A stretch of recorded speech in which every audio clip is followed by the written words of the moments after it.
100 gram தட்டை பயிரை கழுவி 5 மணி நேரம் ஊற வைத்து குக்கரில் ஊற வைத்த தட்டை பயிறு,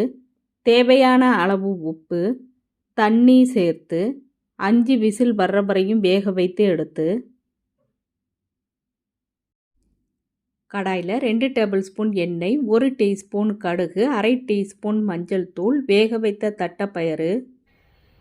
அரை டீஸ்பூன் காஷ்மீரி மிளகாய், 1 டேபிள் ஸ்பூன் மல்லித்தூள், 1 டீஸ்பூன் ட்ரை மேங்கோ பவுடர், அரை டீஸ்பூன் பெருங்காயத்தூள், பிரியாணி இலை, 2 காய்ந்த மிளகாய் சேர்த்து மிக்ஸ் பண்ணி 300 ml தண்ணி, தேவையான அளவு உப்பு சேர்த்து மிக்ஸ் பண்ணி 5 நிமிஷம் கொதிக்க வைத்து அரை டீஸ்பூன் ஜீரகத்தூள், வெல்லம் சேர்த்து வெல்லம் கரையிற வரையும் மிக்ஸ் பண்ணி கட் பண்ணிய கொத்தமல்லி இலை சேர்த்துக்கலாம்.